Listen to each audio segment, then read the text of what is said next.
Bonjour à toutes et à tous et bienvenue sur le podcast Ma Thérapie. Ce podcast a été créé dans le but de nous accompagner vers plus de conscience et d'amour. Alors, au cours des épisodes, j'espère qu'on grandira ensemble, que j'arriverai à t'apporter de la joie, de l'amour et surtout des outils qui t'aideront dans ton quotidien. Je te souhaite une très belle écoute. Je lance l'enregistrement. Donc merci beaucoup Nicole de me recevoir chez vous, chez toi. Vous voulez qu'on Ça me va, on peut se tutoyer. On peut se tutoyer. Tout à fait. Merci beaucoup Nicole de me recevoir chez toi pour un nouvel épisode de Ma Thérapie. On est dans un endroit super cool en plus, on est au pied de Notre-Dame de la Garde, donc c'est assez chouette. Pour tous ceux qui connaissent pas Marseille, je vous conseille d'aller faire un tour. Mais c'est pas le sujet d'aujourd'hui. Aujourd'hui, on va parler de la méthode RE, qui est une méthode qui a été introduite par Nicole. Donc j'ai de la chance de l'avoir aujourd'hui sur le podcast pour que les gens puissent mieux comprendre qui tu es. Est-ce que tu peux te présenter s'il te plaît ? Oui. Alors j'ai introduit une méthode qui a été créée par deux Américains, Louise et Bernard Gurney. Ce n'est pas moi qui l'ai créée. Voilà. Juste cette précision. Eh bien, je suis Nicole Saradon. Je suis psychologue, psychothérapeute à Marseille depuis un certain nombre d'années. Et j'ai exercé dans le champ de la psychologie de manière très large, aussi bien avec les enfants, les adultes que les entreprises. Et maintenant, je me suis spécialisée et je travaille presque exclusivement avec les couples. Et ce, depuis une vingtaine d'années. D'accord. Voilà. Alors, je travaille avec cette méthode RE, qui est une méthode spécifique où l'on donne, après avoir vérifié que cela a été approprié, on donne aux personnes qui désirent améliorer leur relation des outils pour ce faire. Le plus souvent, quand nos relations échouent, ce n'est pas parce qu'on n'en a pas envie, c'est parce qu'on ne sait pas comment faire. Pourtant, je lui ai dit 100 fois, et il n'a pas compris, ou elle n'a pas compris. Et c'est tous ces petits outils qui nous manquent dans le quotidien que j'apporte avec cette méthode RE. Parfois, ça ne suffit pas, ces outils-là. Parfois, il y a des guerres passées à apaiser et des résolutions à trouver. Et nous avons un travail autre que d'apprendre ces outils-là pour arranger les choses. Et parfois, il y a encore plus complexe à résoudre et parfois, ça peut prendre beaucoup de temps. Mais très souvent, pour un nombre important de problèmes de relations, ça peut se résoudre relativement rapidement. Dans mon cabinet, je vois dès la première séance, il y a des choses qui s'estompent. Et au bout de 5 séances, il y a beaucoup de choses qui se sont arrangées déjà. Et ce qui fait que la 9e, 10e séance, quelquefois on ne les fait même pas. Ouais, voilà. Ouais, c'est chouette de savoir que... Ce n'est pas vrai pour 100% des problèmes de relations. Ouais. C'est vrai pour, je dirais, 50-60%. Après, j'aimerais bien savoir quelles sont les personnes types, quels sont les comportements types que les personnes adoptent avant d'appliquer cette méthode et quels sont le genre de comportements qu'ils peuvent utiliser après. Mais juste pour un petit peu de, comment dire, on va dire de lexical, de comprendre un petit peu, qu'est-ce que ça veut dire l'acronyme RE ? Alors, ça veut dire, c'est la méthode Relationship Enhancement. Ça veut dire embellissement de la relation, si on le traduit, rehaussement de la relation. C'est un mot un peu délicat, un peu sophistiqué. Et le mot anglais est vraiment imprononçable pour la majorité des Français. Le mot traduit littéralement, quand j'allais travailler dans les entreprises, parler de embellissement de la relation, ça faisait rigoler, quoi. C'est tout juste, non mais on ne fait pas nos employés pour embellir les relations, on veut juste que ça marche bien. Oui, c'est que l'entreprise tourne. Voilà, donc le terme n'était pas approprié, donc on a, pour l'instant nous en sommes là, dans la définition pour nous dénommer cette approche. D'accord. Pour mieux comprendre ce que c'est. Et du coup, tu Oui. as dit que le principe de cette méthode, donc, c'est de donner des outils aux gens pour améliorer lorsqu'il y a des conflits ou ce genre de choses. Oui. Comment est-ce qu'elle fonctionne? Quel est le principe même de cette méthode? Oui. Alors, elle est assez simple comme principe. C'est selon la façon dont nous nous adressons à l'autre, l'autre peut nous entendre, peut nous comprendre. Par exemple, si quelqu'un arrive en te disant « Mais pourquoi tu as fait ça ? Qu'est-ce que tu fais ? Tu te dresses ? Ah, je suis... tu te blosses, je sors le bouclier. Qu'est-ce qui se passe là ? Voilà, c'est ça. Tu sors ton périscope, tu regardes en face si elle a déjà chargé la bombe atomique ou pas, et si tu es prêt à partir à toute allure ou quoi. Et donc, quand j'aborde quelqu'un pour résoudre un problème, les mots que je vais utiliser, si la personne arrive en disant « Je suis contente de te voir, j'aimerais parler de quelque chose qui m'a contrarié et je voudrais comprendre ce qui s'est passé pour toi et je te dirai ce qui s'est passé pour moi. » Je suis beaucoup plus ouverte là d'un coup. Là, j'écoute. Tu sais mon intention, à quoi je veux en venir, tu sais pas encore quel est le problème, mais tu peux dire « Attends, excuse-moi, mais là pour le moment je peux pas du tout, voyons à 2 heures je pourrais ou etc. » Mais tu es disposé à entendre et à entendre pas toute l'arme dehors. Hein? Tu vas rester un peu sur la prudence, tu vas faire attention à ce qui se passe, tu vas être vigilante, mais pas hostile. Et quand j'accueille quelqu'un avec hostilité, je filtre grave, on pourrait dire.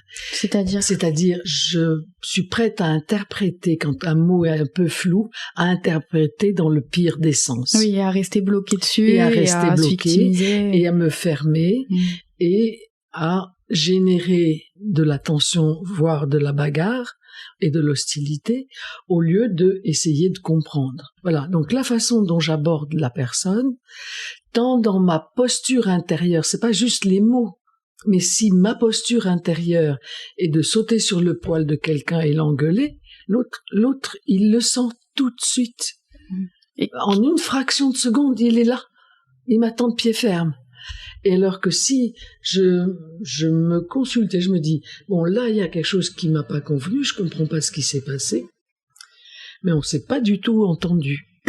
Et que je dis, je vais aller en discuter avec elle, et que je me mets dans une disposition moi-même de volonté de comprendre et de résoudre, ça me met dans une disposition qui va faire que tous ces petits micro-signes non-verbaux, tu sais, ces petits traits du visage, alors je vais pas te dire pour être détendu, alors il faut serrer les zygomatiques, pas plus que ça, autrement ça fait bizarre que tu souris autant. Non, souris un peu moins, là. Tu vois, non, c'est pas ça. C'est ma disposition intérieure va faire que j'affiche en surface un visage qui dit mes intentions, même quand je suis quelqu'un de plutôt réservé. Voilà. Et donc, c'est tout ce petit travail-là que nous pouvons faire. Quand je dis petit, c'est pas un petit travail, c'est un travail précieux. C'est tout ce travail-là que nous faisons, c'est de vérifier quelle est mon intention avant d'aller aborder quelqu'un, plutôt que de l'attaquer, et de voir à quoi j'ai envie d'arriver. Et regarder ma façon de l'écouter, ma façon de dire les choses, ma façon de discuter. Tout ça, c'est la posture intérieure. Voilà, c'est la posture intérieure, mais que je peux acquérir pour moi, ce qui fait que je peux, moi, faire un travail toute seule et arranger mes relations. Bien sûr, l'idéal, c'est que les autres personnes soient aussi entraînées. Mais si moi-même, je suis déjà dans une attitude qui facilite l'échange et la compréhension, même en cas de désaccord, et en particulier en cas de désaccord, c'est très précieux et je peux déjà déblayer beaucoup de choses. Je n'ai pas à attendre que l'autre, mais ça sert à rien si l'autre y veut pas. Non, c'est pas vrai. Je commence d'abord avec moi et je peux déjà limiter la casse énormément. Il y a un dicton qui dit « Chacun est responsable à 100% de la relation » et non pas 50-50. Pourquoi ? Parce que j'ai le pouvoir en un instant de foutre un fiasco total dans n'importe quelle relation. c'est ma responsabilité. Et j'ai le pouvoir, à un moment donné, de mettre de l'ordre et de l'apaisement dans n'importe quelle relation. Je me rappelle, j'avais un voisin. Je le trouvais insupportable. D'abord, il avait des pensées qui étaient très différentes de les miennes. Puis, il avait tout son temps. Alors, moi, j'ai beaucoup de choses à faire. Et il me rabâchait 20 fois la même chose. Ce qui fait que quand il approchait, j'en trouverais à peine la porte. Et je le laissais pas rentrer. Et je trouvais qu'il était bourru, à peine aimable et pas correct. Et que c'était difficile de discuter avec lui. Et puis à un moment donné, on a eu à discuter quand même, et donc il va falloir bien que je le reçoive. Et je me suis dit, mais il y a quelque chose aussi dans ma façon de faire qui doit pas le rendre aimable. La prochaine fois qu'il vient, je lui offrirai un verre. Il fait chaud, c'est l'été, je lui offrirai un verre. Et en effet, il est venu. Et je lui ai dit, est-ce que vous voulez rentrer, que je vous offre un verre d'eau, de quelque chose, de l'eau fraîche ou quelque chose? Il me dit, non, je sais que vous êtes très occupé, je vais pas rester, je voulais juste vous dire que... Et puis ça s'est passé merveilleusement bien. Alors là, j'ai été épatée, et oui, je l'avais reçu différemment. Vous-même, tu as expérimenté finalement ce que tu partages dans la méthode RE. Oui. Et vraiment, ça change les choses. Et là, c'était moi qui étais... Alors lui aussi, il est 100% responsable de ce que je tienne la porte fermée. Donc, nous sommes chacun responsables à 100% de la relation. Et c'est vraiment finalement une question de posture. Comment j'accueille l'autre, comment je me positionne vis-à-vis de l'autre. Comment je l'écoute. Et quand il y a des choses qui nous mettent en réaction, par exemple, on a réussi à être dans cette posture d'écoute agréable, mais l'autre continue d'attaquer alors que nous, on est dans une posture ouverte. Comment on fait pour... Oui, alors c'est là où c'est intéressant. J'ai intérêt dans l'échange à vérifier que j'ai exactement compris ce que voulait me dire la personne. Toi, ce que tu penses, c'est... Toi, ce que tu voudrais, c'est... Ou même sans dire... Toi, tu as peur qu'il se passe telle chose et tu aimerais que... etc. L'autre me dit, oui, c'est ça. Reformuler. Donc. Oui, mais reformuler... Pas, si je comprends bien, tu voudrais que j'arrête ou que je fasse ceci à ton idée. C'est pas du tout le même impact. Si je dis si je comprends bien, je peux avoir est-ce que tu veux me dire ça? Ça, c'est pas de l'écoute empathique. Ça, c'est de la reformulation interprétative. D'accord. Ça n'est pas pareil. Si je cherche à honnêtement entendre ce que l'autre veut me dire, ou si je soupçonne, si je subodore quelques coups fourrés. Tu sens ça? Je ne comprends pas comment faire du coup. Eh bien, quand je suis dans une posture où je subodore que l'autre veut m'avoir ou m'attaquer, si j'utilise la méthode RE, je vais vérifier. Ce que tu voudrais, toi, c'est que je fonctionne d'une autre manière. C'est ça. Et j'aimerais que tu me dises ce que tu voudrais, comment tu voudrais, qu'est-ce qui t'a dérangé dans ma façon de faire et qu'est-ce que tu voudrais que je fasse.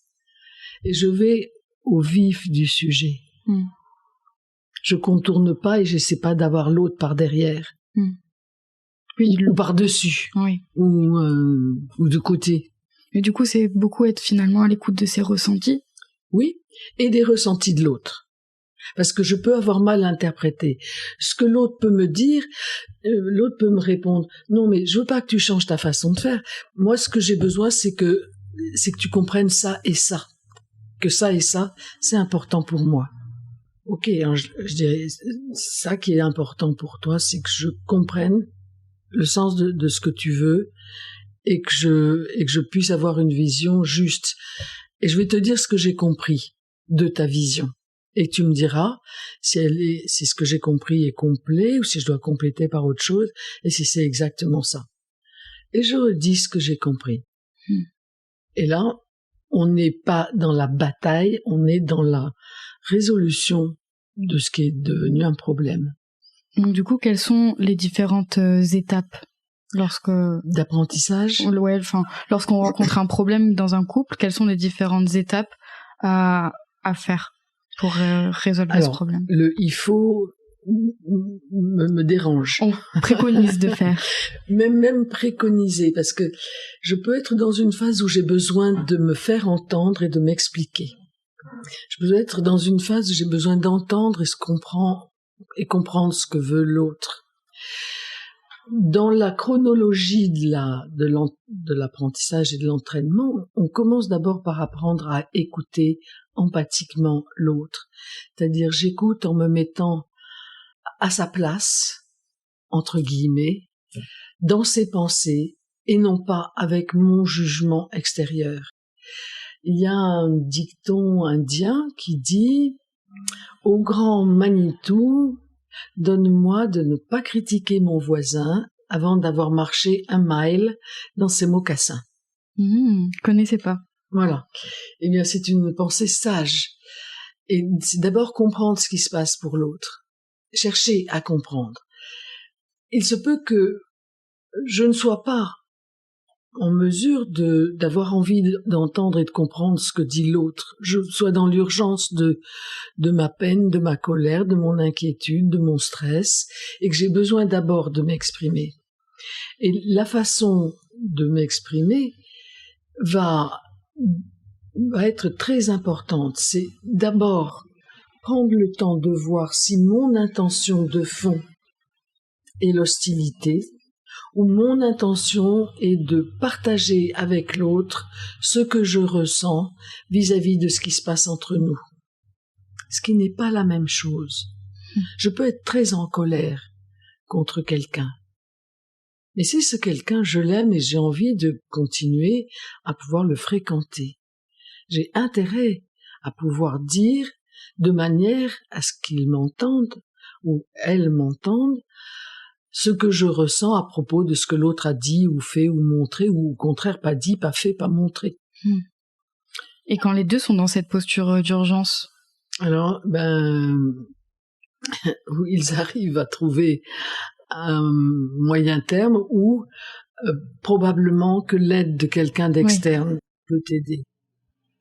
Et là, pour le praticien qui utilise cette méthode RE, il y a des outils spécifiques pour quand deux personnes sont dans une bataille ouverte, franche, comment apaiser un peu la tension pour que les deux personnes s'apaisent suffisamment pour à nouveau pouvoir s'écouter et discuter. Il y a quand même des techniques où c'est aidant qu'il y ait une intervention externe. Oui, c'est sûr. C'est sûr. Et du coup, on a dit que cette méthode s'adressait particulièrement aux couples, mais est-ce qu'il y a... N'importe quel type de couple. Ok. Par exemple, c'est pas simplement le couple conjugal, traditionnellement mari, femme, etc. C'est deux personnes qui sont en relation. D'accord. Donc ça peut être des amis. Ça peut être deux amis, mais j'ai parfois des amis qui viennent. J'ai aussi des parents et des enfants, avec des enfants adultes qui viennent avec leurs parents pour s'expliquer sur des choses qui se sont passées et qui sont difficiles à discuter en tête à tête, mais entre adultes, dans la position adulte, mais avec son parent.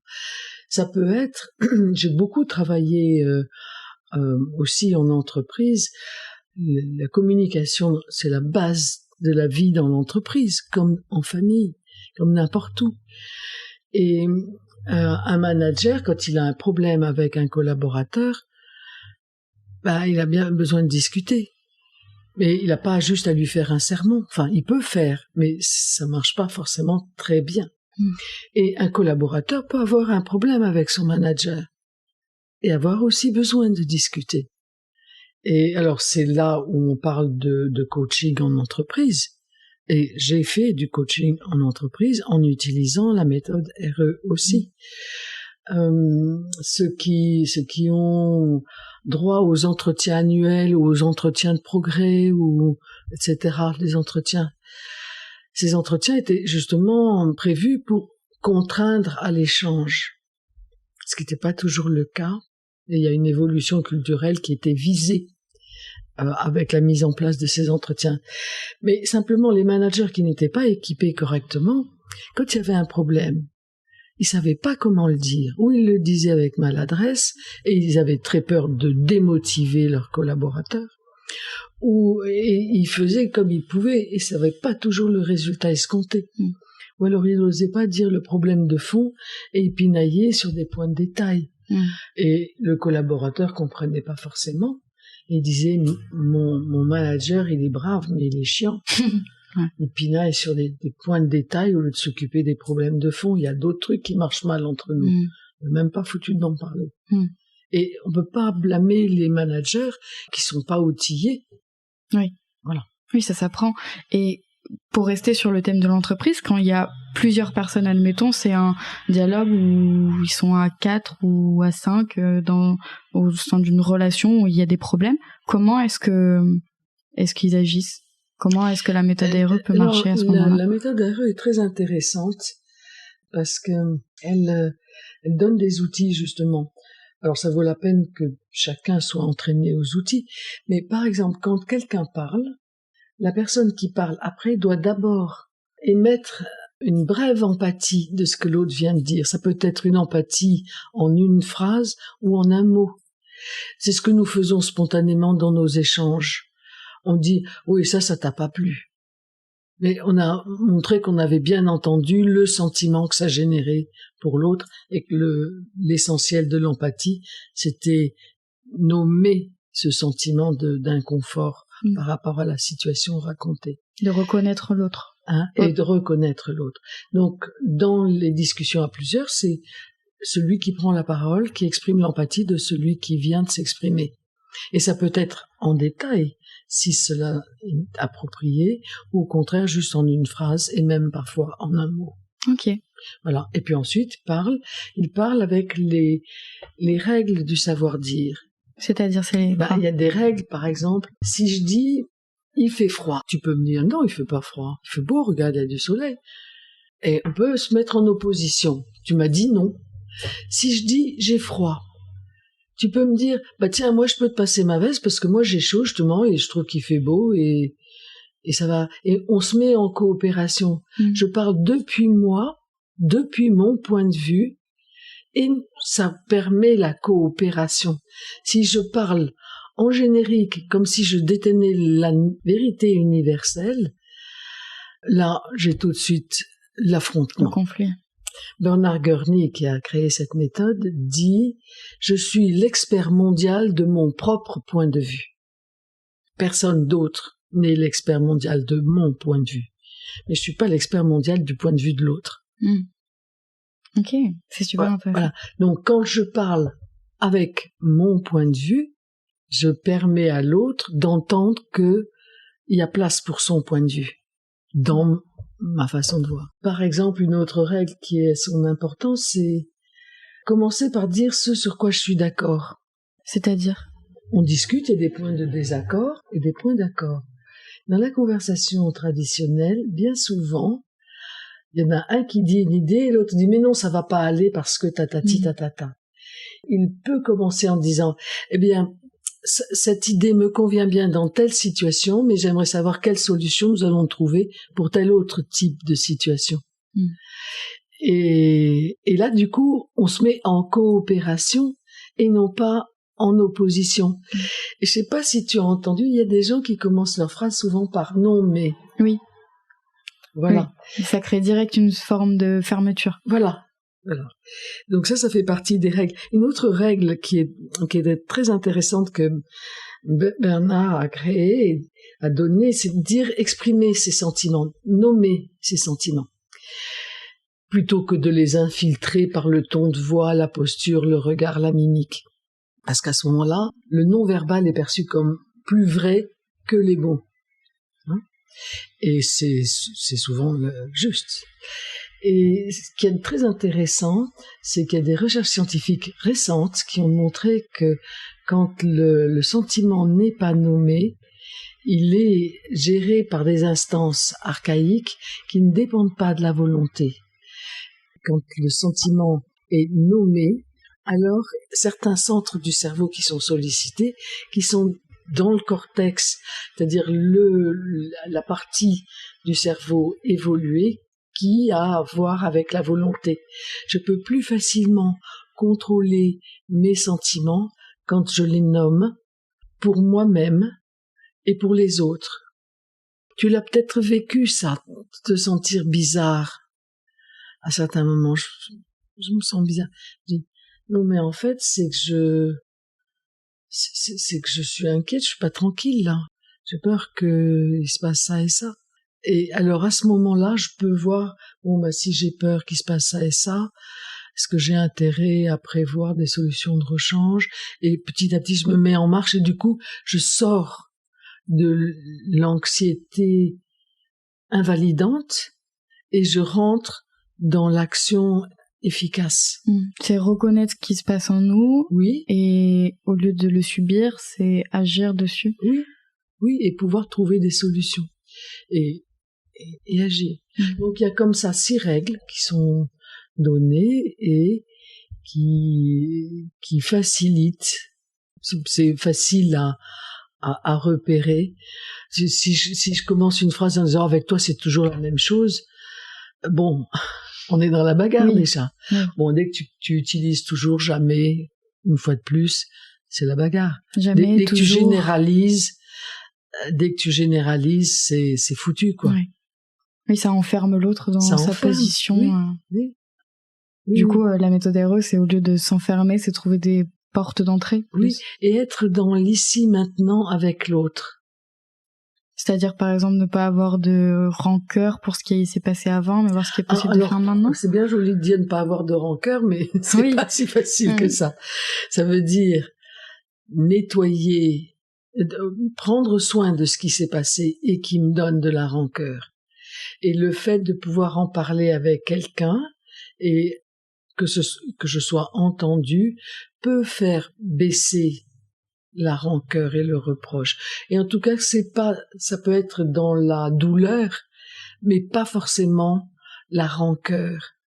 La rancœur est un vécu toujours vivace et toujours actif. La tristesse est ou le regret de ce qui s'est passé, ou la douleur, ça peut être un sentiment encore actif, mais qui peut moins interférer dans les relations ultérieures.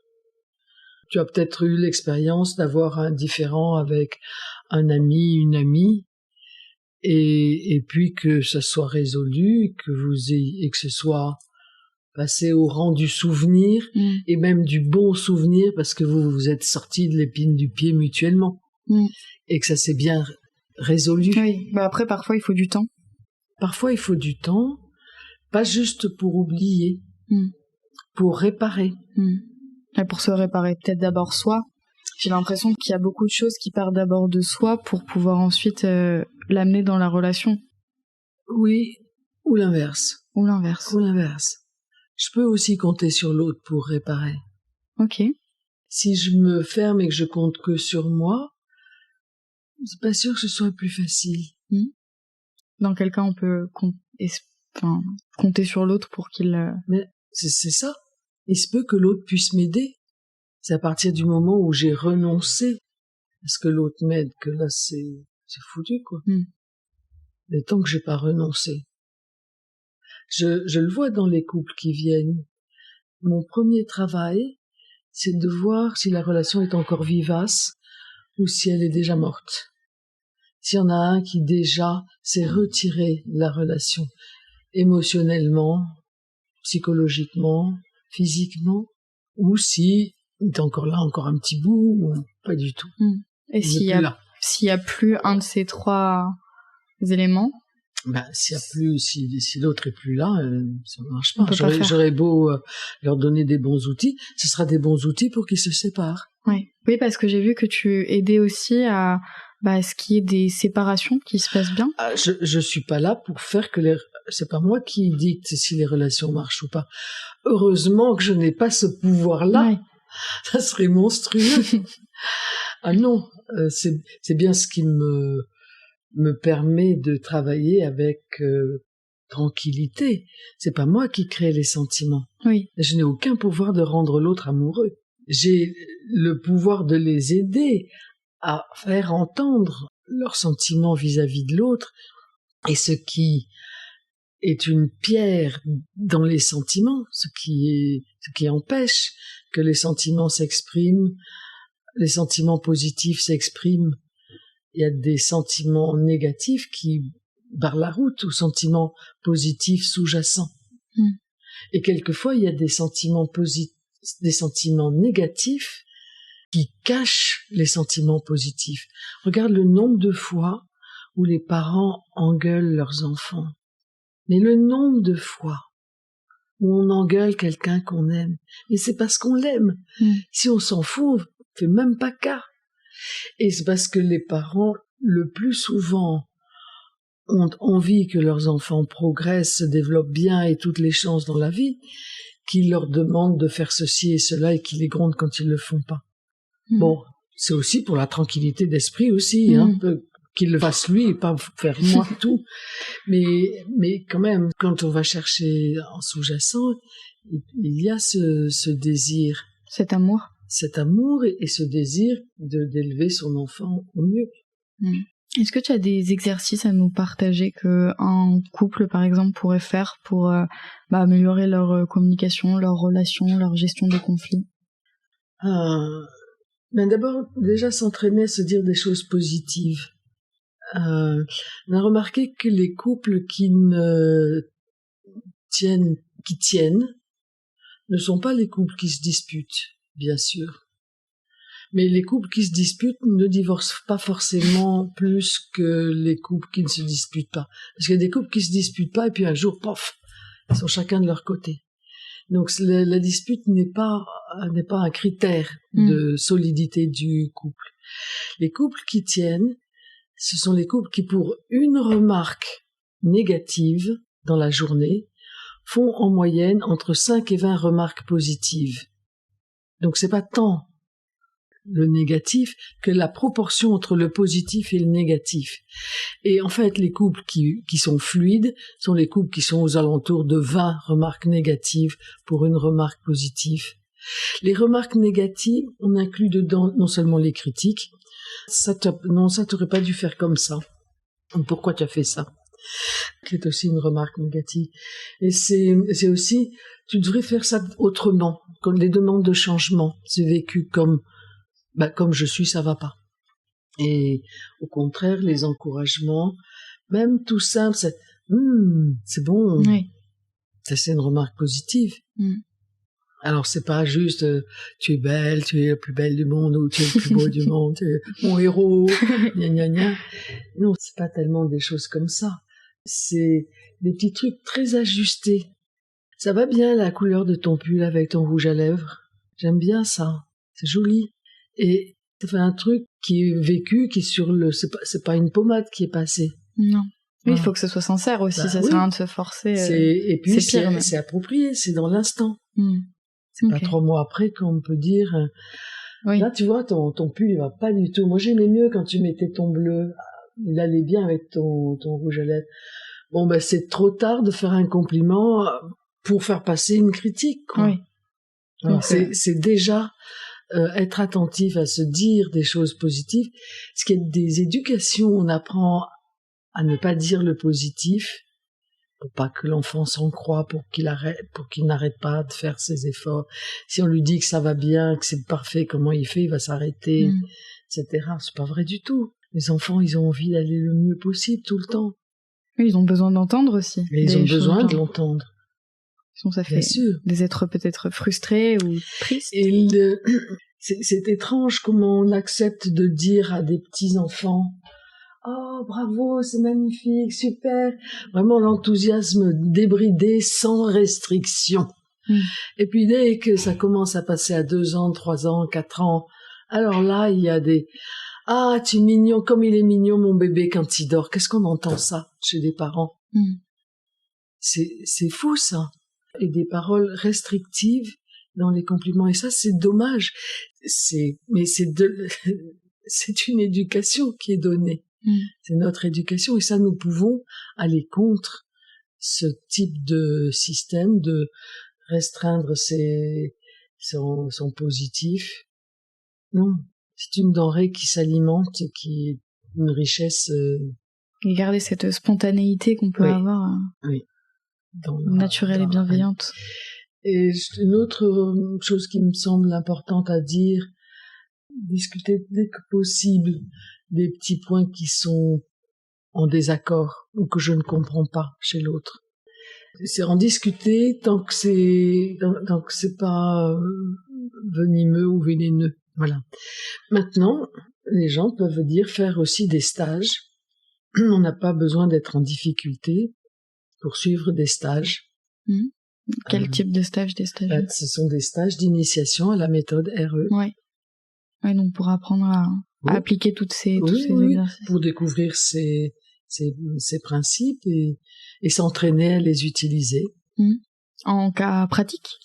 En cas pratique? En cas pratique, oui, sur le terrain. Ok, sur le terrain. Oui, c'est un stage, j'en fais un ce week-end. J'en fais un ce week-end, et c'est un stage où il y a un quart du temps on explique les choses, et puis les 3 quarts du temps on s'entraîne. D'accord, faut venir en couple ou seul? Non, on peut venir seul. Ok, d'accord, intéressant. C'est des bons outils, je pense, à avoir dans sa caisse à outils. Puis il y en a tous les trimestres, donc ça, si vous ratez celui-ci... Ok, je mettrai de toute façon tout ce qu'il faut dans la description si jamais ça vous intéresse. J'ai une question aussi, c'était pour savoir quelles sont les personnes type, le genre de conflits type qu'on peut rencontrer et qui sont finalement facilement résolvables avec la méthode RE. Le genre de problème qui est assez fréquent. Pas tous. Je veux dire, il y a des milliards. Et ça dépend. Moi, je vais plutôt avoir tel type de problème. Ou peut-être que si je regarde dans ma vie, quels sont les types de problèmes que j'ai rencontrés fréquemment, j'en ai pas rencontré beaucoup de types de problèmes. C'est quand justement, quelquefois, j'ai laissé un peu trop passer des choses qui me dérangeaient. Et puis finalement, avec telle personne, ça en est arrivé à un degré ingérable pour moi. Et je suis pas arrivée à le gérer et j'ai dû arrêter la relation. Parce que j'avais pas discuté assez tôt de ce qui n'allait pas. Et pas discuté à un moment où c'était encore discutable sans risque de crise. Sans difficulté, quoi. Voilà. Ouais. Okay. Sans avoir besoin d'un tiers externe. D'où un peu ce que tu disais tout à l'heure par rapport à l'ici et maintenant, c'est prendre cas de ce qui se passe ici et maintenant en moi et l'exprimer pour pas l'emmagasiner. Tout à fait. C'est des bons exercices à faire et à encourager à faire aux gens. Est-ce que tu as quelque chose à rajouter? Des choses que tu aimerais dire, partager? De plus, pour moi, j'ai déjà dit un certain nombre de choses. Je pourrais continuer à parler à l'anecdote, j'en ai quand même beaucoup, mais je trouve déjà ça donne une idée de ce que ça... de comment je peux sortir d'un paquet de nœuds et prendre le temps de retrouver le chemin vers l'autre et c'est ma responsabilité. Je n'ai pas à attendre que l'autre veuille. Je peux aussi. Alors l'autre peut me dire, écoute, maintenant je suis trop énervée, je préférerais qu'on en parle demain, mais ça n'est que ça. C'est différé. Ok. Merci beaucoup Nicole pour cet enregistrement. J'ai passé un très bon moment à tes côtés. Merci d'avoir pris soin de m'interviewer aussi. Merci beaucoup. Et une dernière question que je pose à chaque fois, c'est est-ce que tu as un livre, un documentaire, une vidéo à conseiller? Sur mon site, j'ai des vidéos qui expliquent un peu plus précisément comment fonctionne RE et voilà. Mon site, c'est tout simple, c'est Nicole Saradon, tout attaché, avec 2 R. D'accord. .fr. Super. Voilà. Même simplement en tapant mon nom, on tombe sur mon site. D'accord. Je mettrai de toute façon dans la description tout ce qu'il faut. Merci. Et je n'ai pas encore... J'ai écrit un petit bouquin, mais il n'est pas en librairie. Mais c'est un opuscule. Il est petit, c'est l'effort pour rendre l'autre bête, ou comment devenir plus intelligent sans modifier son QI. Et la suite du titre, c'est ou être plus intelligent ensemble si vous le voulez vraiment. D'accord. Voilà. Qui est disponible où du coup? Chez moi. Ah, il faut venir directement ici pour... me téléphoner. D'accord. Je peux le mettre à la poste. Ok. Voilà. Ok, bah tous les liens seront disponibles si jamais ça vous intéresse. Merci beaucoup. Merci aussi. Merci beaucoup d'avoir écouté ce podcast. J'espère que tu as passé un bon moment à nos côtés. Si c'est le cas, n'hésite pas à le partager autour de toi et laisser 5 étoiles sur Apple Podcast. Ça nous aide beaucoup. Enfin, ça m'aide, moi. Je te dis à très vite pour continuer notre thérapie.